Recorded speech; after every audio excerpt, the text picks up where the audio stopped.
É uma honra, mais uma vez, e um prazer ser o portador da palavra de Deus.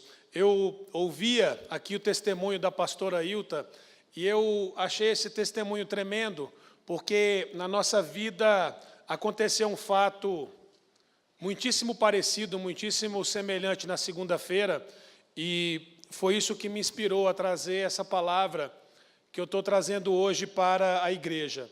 Na segunda-feira dessa semana, minha esposa, a pastora Valéria, recebeu uma ligação para fazer uma visita no hospital. Uma pessoa estava na UTI com câncer e ela me ligou na segunda-feira à tarde, perguntando para mim se eu iria com ela.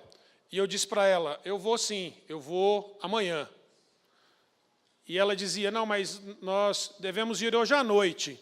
Falei, hoje à noite eu não posso, eu tenho um compromisso, eu não posso ir. O meu compromisso era adiável. Eu poderia adiar o compromisso e poderia ter ido fazer aquela visita na segunda-feira à noite. Mas eu dizia para ela, vamos amanhã, ou seja, na terça-feira à noite, porque para mim naquela ocasião seria a mesma coisa. Aí mais tarde ela me ligou no finalzinho da tarde e falou, olha, o senhor está me incomodando para eu ir, eu vou sozinha. Então, Deus te abençoe, porque eu vou para o meu compromisso. E assim foi feito. Ela foi naquele hospital visitar aquela pessoa que estava na UTI enferma e visitar aquela família, mais ou menos como aconteceu com a pastora Hilta nesse domingo. E lá também, depois ela me contando, fez a mesma oração. A gente, numa circunstância dessa, a gente sempre quer que prevaleça a nossa vontade, mas a nossa vontade nunca é a melhor é a vontade de Deus. Então, numa circunstância dessa, nada melhor do que fazer como a pastora Valéria fez, como a pastora Hilta também fez. A gente faz uma oração de cura para que haja testemunho, se for da vontade de Deus, curar aquela pessoa.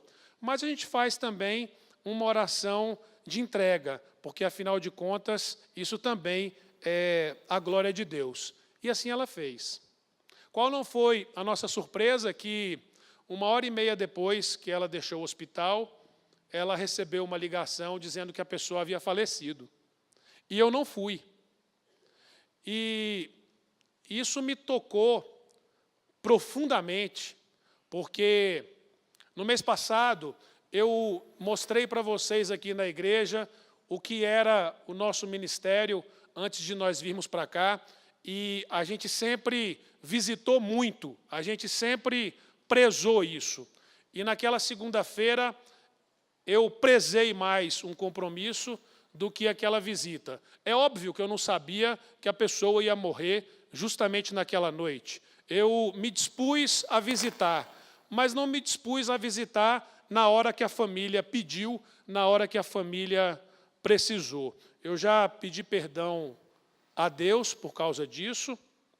Minha esposa foi, penso que o propósito de Deus para aquela reunião, ele acabou sendo cumprido, não através de mim, mas através dela, mas quem opera não sou eu, quem opera é Deus, e minha esposa estava lá para ser usada como instrumento naquela noite, e foi usada sem dúvida nenhuma.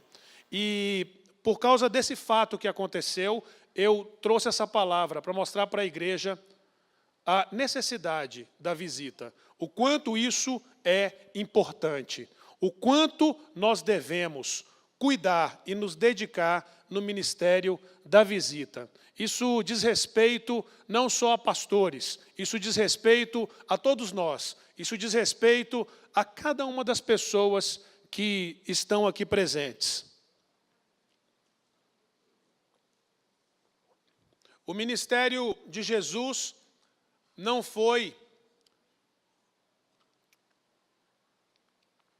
seria tão bem sucedido se não fosse um ministério de visitação. O Senhor Jesus, mais do que ninguém, visitava, e visitava, e visitava, e visitava. E quanto mais ele visitava, mais ele visitava.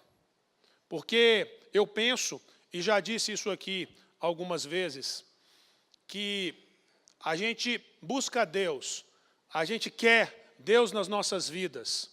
E a gente quer que milagres aconteçam. Mas eu digo o seguinte, o lugar que eu menos espero que aconteça milagres, e digo isso diante de Deus, é na igreja. Eu espero que mais aconteçam milagres na minha casa, no meu casamento, na minha vida financeira, nos meus filhos, lá na casa da minha mãe, na vida dela. Eu espero que nesses lugares aconteçam mais milagres do que na igreja. E você pode observar que assim foi na Bíblia. Você pode observar no Novo Testamento que aconteceram milagres na igreja, pouquíssimos. Pouquíssimos. A maioria dos milagres acontecia onde se menos esperava, na casa das pessoas, nas ruas, nos montes, nos lugares mais ermos e mais difíceis, nas travessias, nos navios, nos naufrágios, nas ilhas. Nesses lugares aconteciam milagres. A gente vem aqui na igreja para termos comunhão com Deus e comunhão com os irmãos. Essa congregação é mandamento do Senhor. E é por isso que nós estamos aqui, para aprender da palavra de Deus, para buscar de Deus sim, e para levar daqui um pouquinho daquilo que representa Deus para a nossa casa, para que lá se operem os milagres que nós precisamos. Quem está entendendo, diga amém. Amém, glória a Deus, aleluias. E por causa disso eu trouxe essa palavra nessa noite. Os versículos que nós vamos tratar aqui, a maioria deles, não todos, eu transcrevi nos slides para a gente evitar ficar abrindo a Bíblia para não perder tempo. Porque tem um relógio ali, que não é de Deus, que ele me persegue. Então, eu já facilitei a vida dele, eu transcrevi aqui no papel, até para eu próprio nem precisar abrir a Bíblia. Então, eu já transcrevi aqui tudo direitinho, para que eu possa ler os versículos já separados aqui e que você possa ler nos slides. Eu separei alguns que eu julguei ser mais importantes, não que os outros não sejam, todos são importantes, mas para que a gente possa abrir juntos a Bíblia e manuseá-la nesta noite. Vamos ver se vai funcionar aqui. Muito bem. 1 Tessalonicenses, capítulo 2, versículo 1. Porque vós, irmãos, sabeis pessoalmente que a nossa estada entre vós não se tornou infrutífera. Feche seus olhos, vamos orar. Senhor Deus e Pai Todo-Poderoso, nos colocamos na Tua presença nesta noite como igreja. Que o Senhor possa nos instruir nesta noite acerca da visita, Senhor. Como o Senhor tem nos ensinado todas as coisas, ó Deus. Que o Senhor abra os nossos olhos, os nossos corações, para recebermos a Tua palavra nesta noite, em nome de Jesus. Amém e amém. Nesse versículo, Paulo mostra que ele sabia da importância da visitação. E ele diz que não foi inválida a visita. A visita, ela nunca é inválida. A visita, ainda que não aconteça nada, ainda que você não veja nada acontecendo, ainda que você não veja uma conversão, ainda que você não veja um milagre, mas a semente, ela é plantada. Eu detestava crente. Detestava. Eu, quando namorava a Valéria, colado na casa dela, morava um pastor. Pastor Daí, da Igreja Assembleia de Deus. A Valéria, minha esposa, ela é a voz da minha consciência. E ela está me acusando aqui que eu já falei isso aqui, mas eu vou repetir.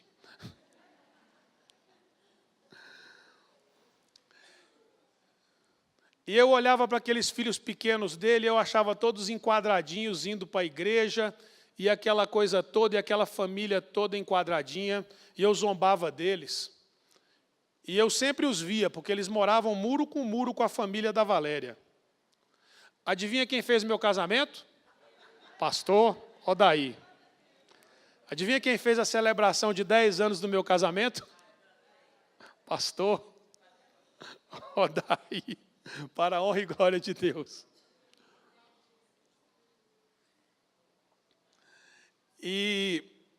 Mas por que o pastor Odaí acabou fazendo meu casamento? É porque eu acabei me convertendo. E eu acabei me convertendo porque eu acabei sendo visitado. Porque alguém levou a palavra de Deus até mim. E quem levou foi ela, minha esposa. Ela que levou essa palavra até mim. As pesquisas mostram que mais de 60% das pessoas se converteram porque os amigos ou parentes falaram de Deus para ele. Vendedores visitam seus clientes, sim ou não? Visitam. Hoje em dia, as visitas acontecem mais pela internet, através de e-mails, através de SMS, mas ainda há visita física, antigamente acontecia mais. Mas por que vendedores visitam seus clientes? Porque ninguém compra um produto se não conhecê-lo. Ninguém vai abraçar o Evangelho se não houver quem mostre para as pessoas o que é o Evangelho. Se nós temos um bom produto, entre aspas, que é a salvação, nós precisamos apresentar esse produto para as pessoas, para que as pessoas entendam que aquilo é bênção para elas, que é bom para elas, para que elas, entre aspas, possam comprar aquele produto. E mostrar para as pessoas que a salvação não é algo que você recebe só depois que você morre. Muita gente pensa que recebe a salvação só quando morre. Não. A pessoa recebe a salvação no momento em que ela aceita Jesus. A salvação é um portal para uma vida de milagres com o Senhor. Quando você é salvo, ali inicia uma vida de milagres com Jesus. A sua caminhada com Jesus acontece quando você recebe Ele como Senhor e Salvador. Se você morrer um segundo depois, a Bíblia declara que você está salvo e que você vai morar no céu. Vejamos algumas visitas realizadas pelo apóstolo Paulo bem rapidamente. Essa aqui, dá para ver bem aí, gente? São fotos da internet, tá? Essa é uma praça em Filipos. Paulo expulsou um demônio de uma mulher em Filipos. Ele foi arrastado para essa praça, talvez essa praça, e foi jogado na prisão. Essas são ruas de Éfeso. Em Éfeso, todos se lembram que 7 filhos de Seva tentaram expulsar um demônio. Esses 7 foram subjugados pelos demônios, levaram uma surra desses demônios. Timóteo era o líder da igreja em Éfeso. Olha que bacana eram essas ruas em Éfeso. Devia ser um lugar muito, muito bonito. Era um lugar muito próspero. Biblioteca de Celso em Éfeso. Paulo pregou o evangelho para os novos discípulos, e o Espírito Santo veio sobre eles. Essa é uma praça em Atenas. Todos nós conhecemos as histórias. Paulo apresentou o Deus desconhecido para os gregos. Os gregos adoravam um tal de Deus desconhecido. E Paulo, numa assertiva brilhante, muito inteligente, certamente também inspirado por Deus, apresentou para eles o nosso Deus, dizendo, olha, o Deus desconhecido que vocês buscam é esse Deus aqui ao qual eu sirvo. E isso foi tremendo naquela ocasião. Aqui eram as colinas de Marte, perto da Acrópole. Paulo discursou ao povo pagão dessas colinas, pregando a eles acerca do, entre aspas, Deus desconhecidos, que não vive em templos feitos por mãos humanas. Essa é a Acrópole em Atenas.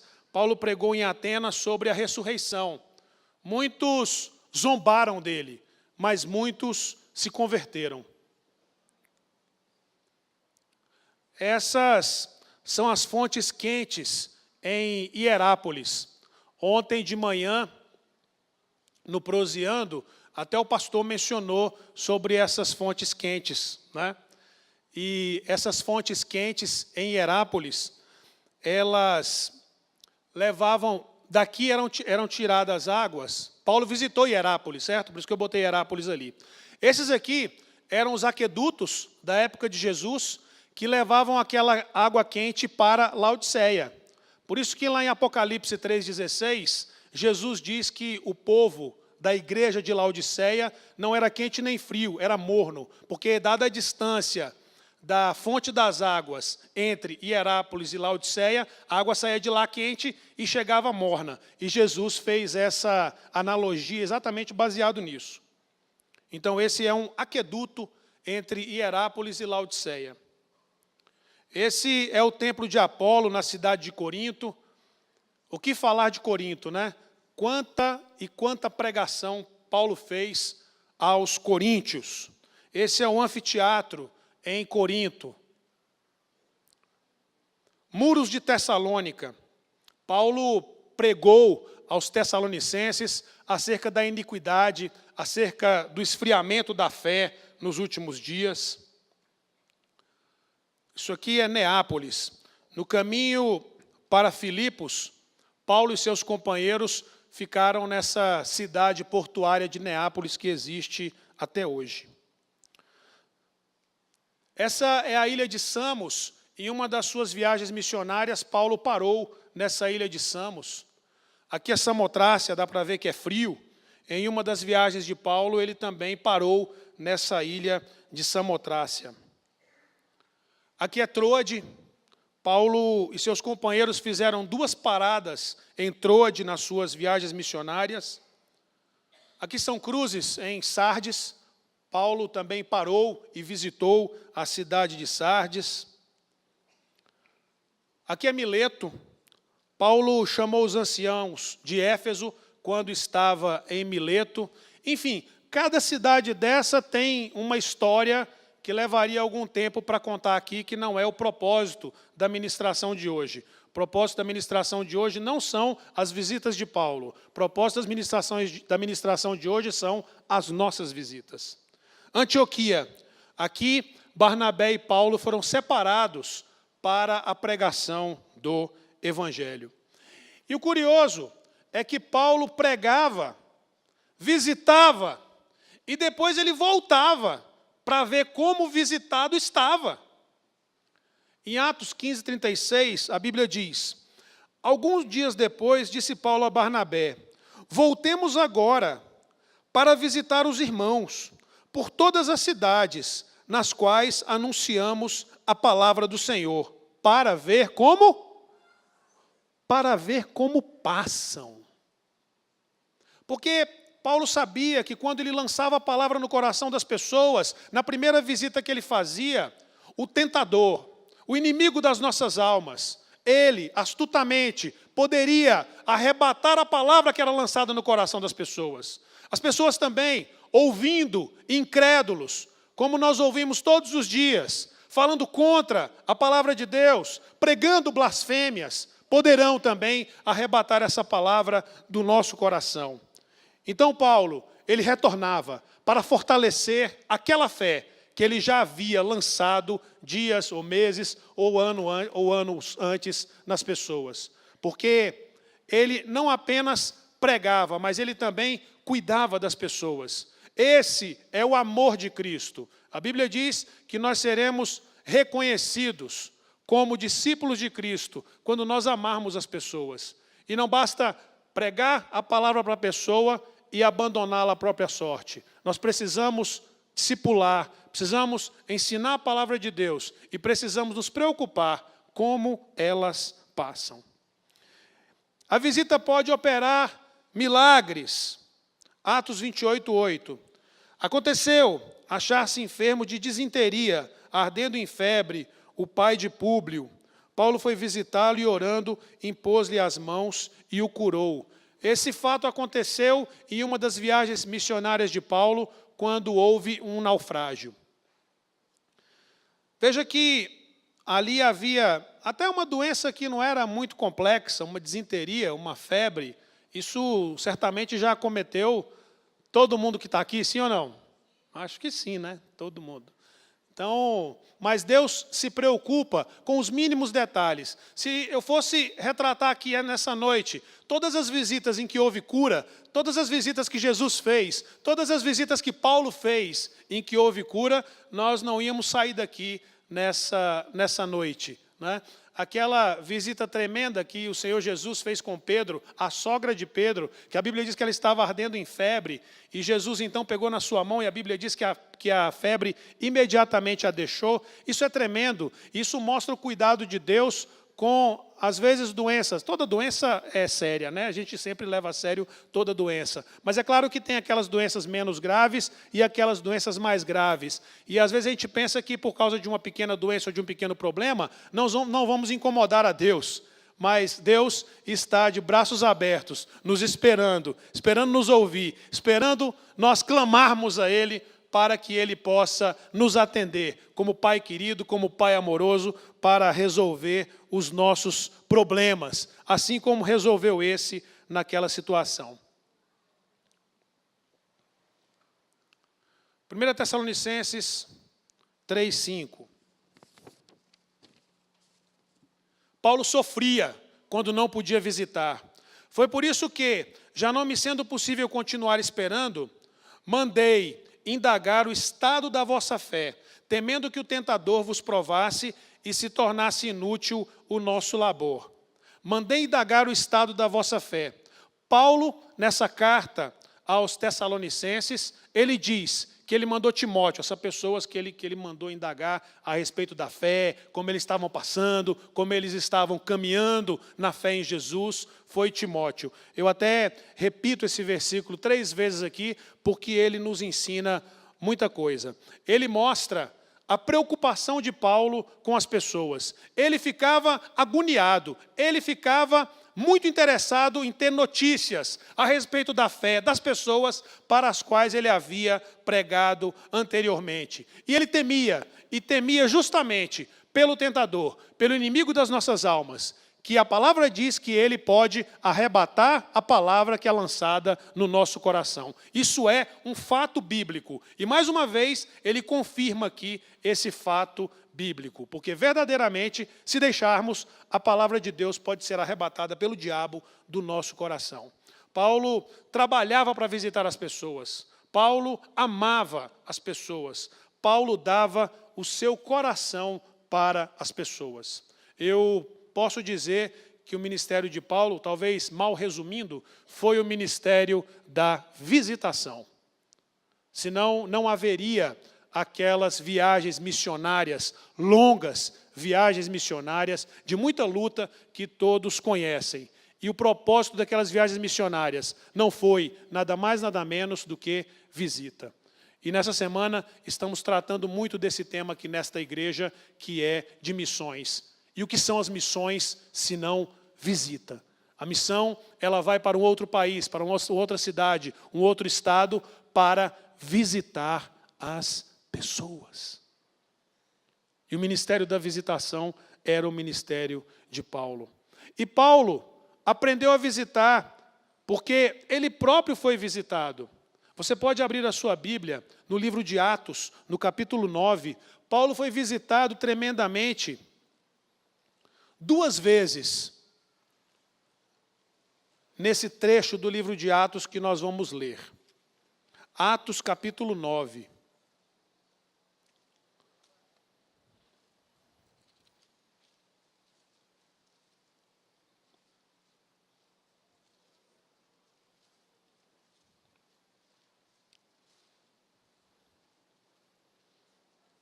Paulo, que naquela ocasião se chamava Saulo, ele estava indo para Damasco para aprisionar cristãos. Ele era fariseu naquela ocasião, ele era um grande fariseu,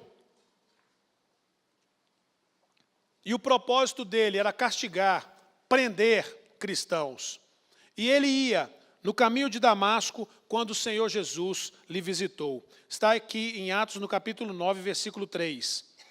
Seguindo ele, Saulo, estrada fora, ao aproximar-se de Damasco, subitamente uma luz do céu brilhou ao seu redor.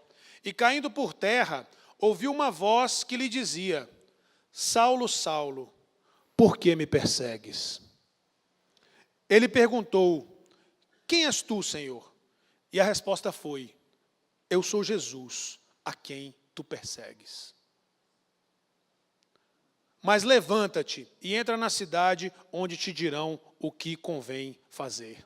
E ele foi para uma determinada residência que foi designada para o Senhor Jesus. Essa visita certamente mexeu com a cabeça de Paulo. Ele certamente naquela ocasião não entendeu o que aconteceu naquele momento, mas teve um resultado físico imediato. Paulo ficou cego naquela circunstância. Jesus então visitou um discípulo seu, Ananias, e disse para Ananias se encontrar com Paulo, e disse para Saulo, e disse para Ananias o endereço em que Saulo se encontrava. Ananias, no primeiro momento, recusou. Falou: Senhor, esse homem, ele oprime os cristãos. Eu não vou, não. Jesus insistiu com ele. E tem uma frase que Jesus fala para ele, que eu acho das frases mais tremendas da Bíblia. Não que as outras não sejam, mas essa mexe muito comigo. Está aqui no versículo 15, ainda no capítulo 9. Mas o Senhor lhe disse a Ananias: vai, porque este é para mim um instrumento escolhido para levar o meu nome perante aos gentios e reis, bem como perante os filhos de Israel. E aí continua: pois eu lhe mostrarei quanto lhe importa sofrer pelo meu nome. É forte, né? Porque sofreu. Não que nós vamos sofrer. Jesus quer mostrar o quanto importa sofrer. Importa sofrer daquele tanto. Mas, como foi dito aqui ontem, inclusive, o pastor ontem de manhã no Proseando, explorou bastante esse tema, que foi tremendo, que a Bíblia não promete só bênçãos, ela promete lutas também. E promete mesmo, porque o Senhor Jesus disse que nós haveríamos de passar por tribulações. Mas a vantagem é que no final a gente sabe que nós saímos vitoriosos das tribulações pelas quais nós passamos. Todas elas, cada uma delas, nós sabemos que nós sairemos de lá vitoriosos. Diferentemente daqueles que não têm Jesus na sua vida, não sabem como sairão das tribulações. Não sabem. E durante a tribulação não tem o consolo do Espírito Santo, não tem a palavra de Deus para lhes consolar, não tem nada, não tem a igreja para orar por eles, nada. Mas na nossa vida nós temos o consolo do Espírito Santo, temos a palavra de Deus que nos acompanha e temos a promessa da vitória no final da tribulação. Versículo 17, Ananias foi e entrando na casa impôs ele as mãos sobre Saulo, dizendo: Saulo, irmão, o Senhor me enviou a saber, o próprio Jesus, que te apareceu no caminho por onde vinhas, para que recuperes a vista e fiques cheio do Espírito Santo. Imediatamente lhe caíram os olhos, como que umas escamas, e tornou a ver. A seguir levantou-se e foi batizado. Olha que coisa tremenda que aconteceu nessa visita. Ele estava cego, tornou a ver. Aconteceu um grande milagre. Ele nem sabia quem era o Espírito Santo. Ficou cheio do Espírito Santo sem sequer conhecer o Espírito Santo. E foi batizado. E por que ele foi batizado? A força? Não, ele creu. A prova de que ele creu naquele momento é que ele foi batizado. Milagres tremendos aconteceram nessa visita de Ananias. E Ananias não chegou lá feliz. Eu imagino como Ananias chegou. Ananias chegou cabreiro. Ananias chegou pé ante pé. Olha lá se Ananias não estava levando um porrete na mão. Ananias não chegou lá feliz, efusivo, abraçando, não. Mas não era ele que ia fazer a obra, era o Senhor Jesus. E depois de ter se alimentado, verso 19, sentiu-se fortalecido. Então permaneceu em Damasco alguns dias com os discípulos, fazendo o quê? Aprendendo a palavra de Deus, para depois multiplicar essa palavra. Algumas considerações sobre a visita.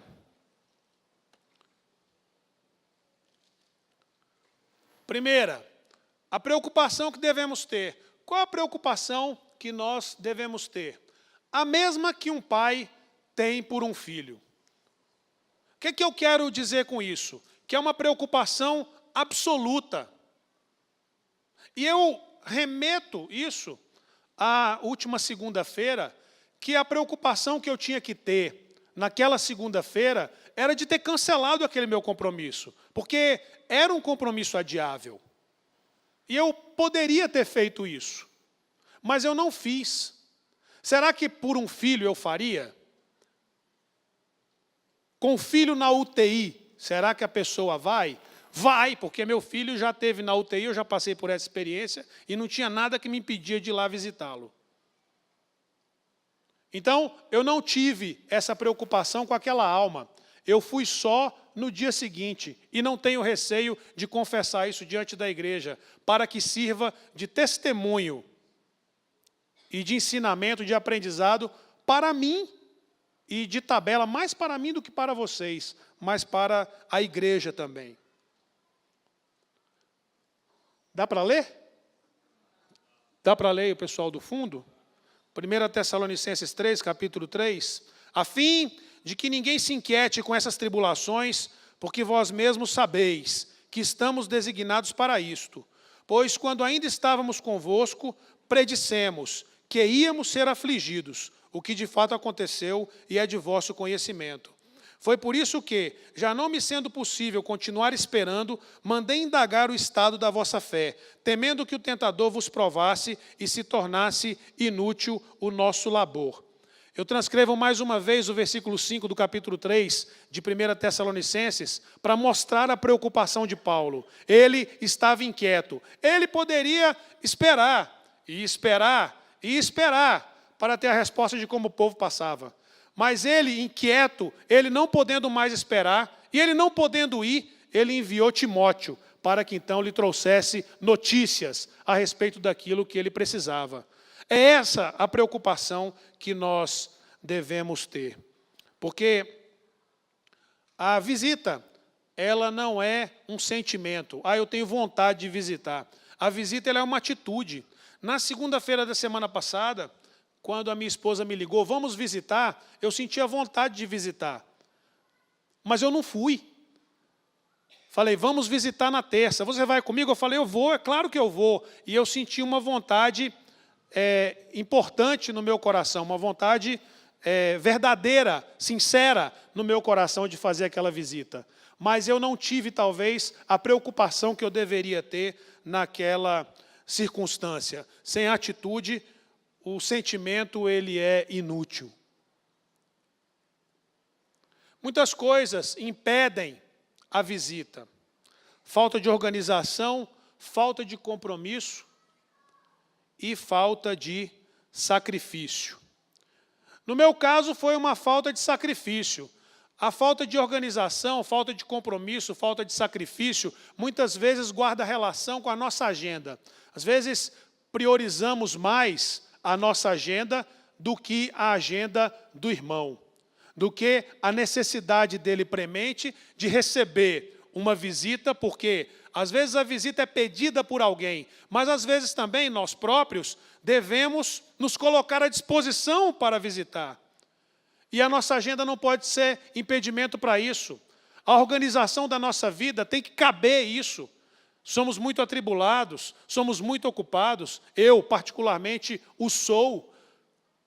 E essa palavra que eu estou pregando não é só para você, é para mim também. E o visitado também tem os seus impedimentos. Falta de arrependimento. A falta de arrependimento é um impedimento para ele, sem dúvida nenhuma. A pessoa, às vezes, quando você fala de Deus para ela, ela se emociona, mas não se arrepende. Mas não importa se não há arrependimento, se não há convencimento, se há só emoção, ou se não há nada, eu posso lhe assegurar que a palavra de Deus é semeada. Aquilo vai ficar na cabeça da pessoa. Você não tenha a menor dúvida disso.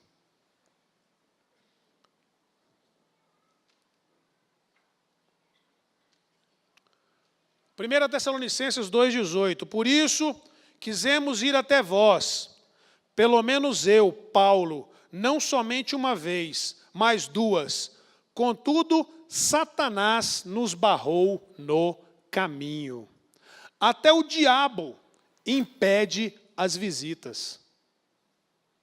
Paulo se dispôs a visitar os Tessalonicenses, mas Satanás se opôs. E isso é tremendo, porque a lição que isso nos dá é que, se Satanás se opõe às visitas, é porque a visita tem poder. Se não valesse nada, pastor Roberto, Satanás não ia ligar para isso.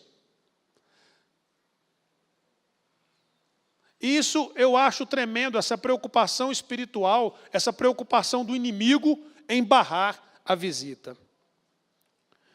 E os bons resultados que se obtêm? 1 Tessalonicenses 2, de 8 a 14. Assim, querendo-vos muito, estávamos prontos a oferecer-vos não somente o Evangelho de Deus, mas igualmente a própria vida. Por isso que vos tornastes muito amados de nós. Tanto é assim, irmãos, que vos tornastes imitadores das igrejas de Deus existentes na Judeia e em Cristo, porque também padecestes da parte dos vossos patrícios as mesmas coisas que eles, por sua vez, sofreram dos judeus. Nesse caso da igreja em Tessalônica, o que Paulo nos revela é que se tornaram imitadores de Deus. Será que valeu a pena o esforço? Olha o resultado obtido nessa circunstância. Agora há pouco nós lemos a respeito de uma visita de Paulo ao pai de Públio, em que ele foi curado de disenteria e febre. Valeu a pena aquela visita ou não? O que se falar daquela visita de Jesus a Zaqueu, quando Jesus ordena que Zaqueu desça da árvore e diz que vai passar na casa dele à noite? Que milagre tremendo que aconteceu naquela casa, ali houve salvação. Quantas visitas aconteceram e que houve um bom resultado obtido? Você, ou a maioria de vocês, não todos certamente, mas a grande maioria, vocês são o bom resultado obtido de uma visita. Eu sou um resultado obtido de uma visita. E muitos de vocês o são. 1 Tessalonicenses 3,6. Agora, porém, com o regresso de Timóteo, vindo do vosso meio, trazendo-nos boas notícias da vossa fé e do vosso amor, e ainda de que sempre guardais grata lembrança de nós, desejando muito ver-nos, como, aliás, também nós a vós outros. Paulo enviou Timóteo para obter notícias da igreja. E Timóteo retornou, e Timóteo traz boas novas, e Timóteo diz que a igreja vai muito bem na fé, trazendo-nos boas notícias da vossa fé. E Timóteo traz notícia do amor daquela igreja. E Timóteo traz notícia que a igreja está com saudade de Paulo. Olha que coisa tremenda. Bons resultados obtidos nessa visita específica. Uma pessoa visitada recebe aceitação e confiança. Com a visita é assegurada a presença de Deus. Repita isso. Com a visita é assegurada a presença de Deus. Eu vejo quando um homem de Deus, uma mulher de Deus, quando se dispõe a fazer uma visita, eles são sempre recebidos de forma diferenciada na casa onde vão. Porque as pessoas respeitam não só aquela pessoa que está ali, mas o que está por trás e o que está dentro dela, que é Jesus. E ali, a pessoa está com o seu coração aberto, pronta para ouvir. E ali verdadeiramente é assegurada a presença de Deus.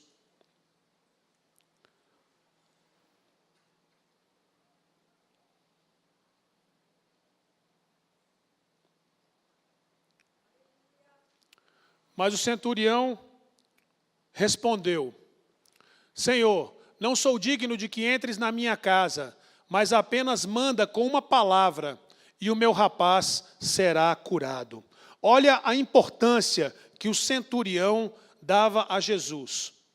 Ele achava que Jesus era tão importante, mas tão importante, que ele não era digno da presença de Jesus na sua casa. Ao mesmo tempo em que achava que Jesus era tão poderoso, mas tão poderoso, que bastava ele enviar uma ordem. Tudo isso é verdade, mas isso não anula de forma alguma a possibilidade da visita, seja lá de quem for, ainda mais de mortais como nós. A visita fortalece a relação de amor, porque onde é discutida a palavra de Deus, onde é levantada a palavra de Deus, onde é trazida a palavra de Deus, onde é exortada a palavra de Deus, ali há confiança e ali há amor entre as pessoas. Apocalipse 3:20 diz: eis que estou à porta e bato. Se alguém ouvir a minha voz e abrir a porta, Jesus falando, entrarei em sua casa e cearei com ele e ele comigo. Isso é o que acontece nas visitas. Jesus está dizendo, olha, eis que estou à porta e bato. O que é isso, senão uma visita do Senhor Jesus? E ele entra, e ele ceia, porque ali há comunhão. Nas visitas há comunhão. Em todas as visitas há comunhão. Ainda que nós visitemos incrédulos, ele respeita, porque ele sabe que ali está alguém portador da palavra de Deus. A única forma de Jesus entrar em uma casa é através de você. Diga isso. A única forma de Jesus entrar numa casa é através de mim. Diga, de mim. É a única forma. Se a pessoa não for convidada, é muito raro, quase desprezível, a estatística de pessoas que passam na porta de uma igreja, vê a igreja aberta, entra e ali aceita Jesus. Essa estatística é desprezível. As pessoas vão na igreja, geralmente, não sempre, mas geralmente porque são convidadas. Convidadas por quem? Por você.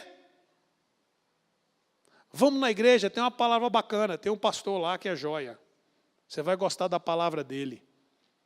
Às vezes você nem precisa pregar, só de você convidar a pessoa a ir à igreja e ouvir a palavra, ali ela será ministrada. Quem está entendendo, diga amém.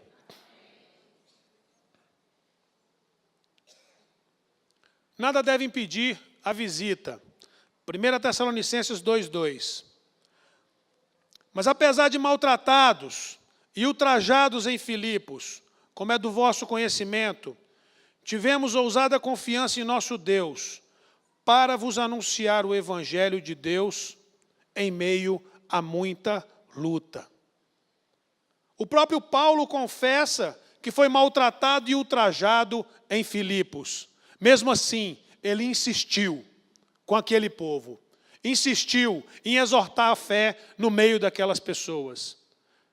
Mesmo em meio a sofrimento, ele não teve dúvidas de que o mais importante seria ele pregar a palavra da salvação. Por isso que Jesus disse que a ele lhe importava mostrar o quanto deveria sofrer pelo seu nome. E ele recebeu essa missão. Só para não passar batido, Pedro também visitava todas as pessoas. Atos 9:32. Passando Pedro, por onde? Toda parte. Desceu também aos santos que habitavam em Lida. É só para deixar um registro que Pedro também visitava, que os apóstolos visitavam, que os discípulos visitavam, que nós visitamos, que vocês visitam, que vocês foram visitados. E o ministério de Jesus não é nada mais, nada menos, eu acho que eu posso resumir assim, como o ministério da visitação. O milagre era consequência da visita. A salvação era consequência da visita. A pregação da palavra acontecia Porque ele visitava antes. Ele visitava e depois pregava a palavra. Quem está entendendo, diga amém. Mas quem nos visitou primeiro? O próprio Jesus. Você pode abrir a sua Bíblia em Filipenses.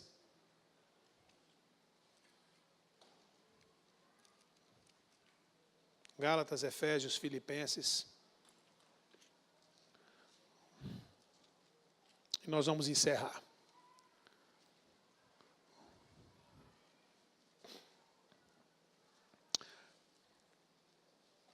Filipenses capítulo 2.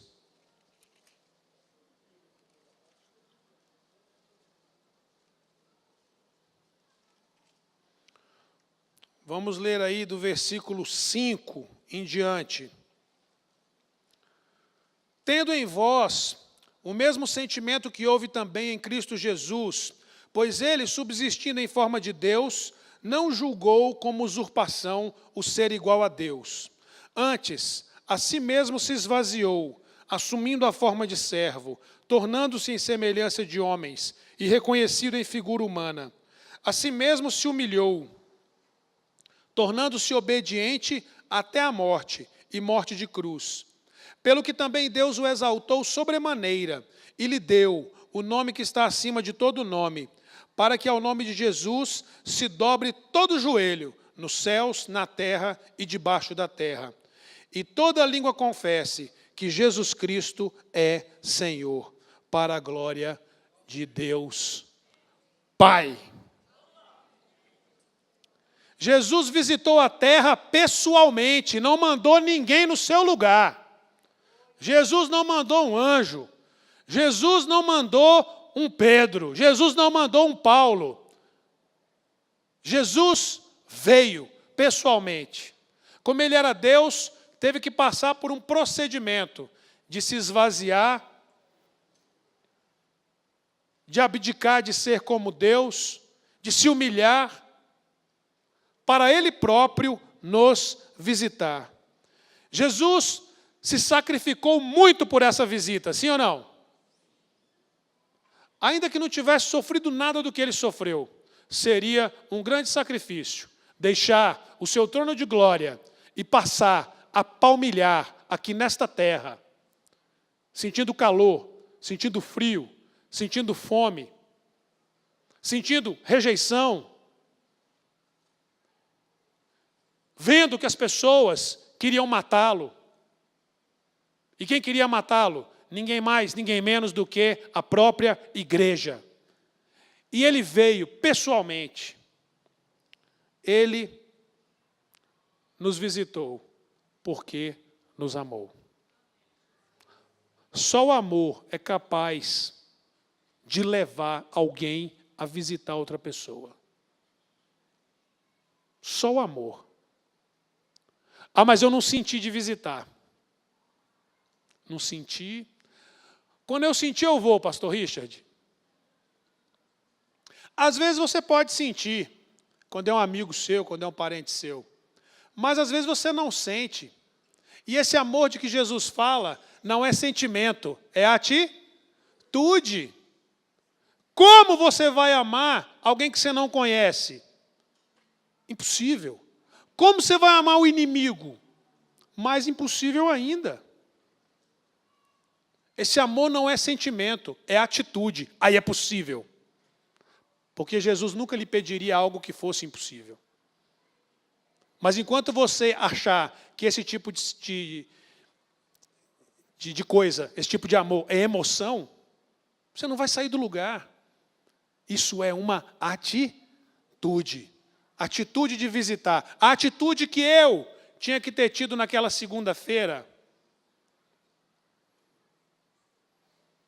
Atitude de ter movido meu compromisso de data e ter ido lá visitar. Uma atitude que eu não tive. Atitude que o Senhor Jesus teve. Mesmo diante de muita luta, de muita dificuldade, muito sofrimento. Foi surrado, maltratado e morreu em morte de cruz. Por causa da visita que ele nos fez. A visita é a única forma de penetrar nos lares das famílias. Não existe outra forma. Da mesma forma que Jesus fazia, mesma forma, o pastor ordenou, há 2000 anos atrás, é a forma que tem que ser feita hoje. Igual.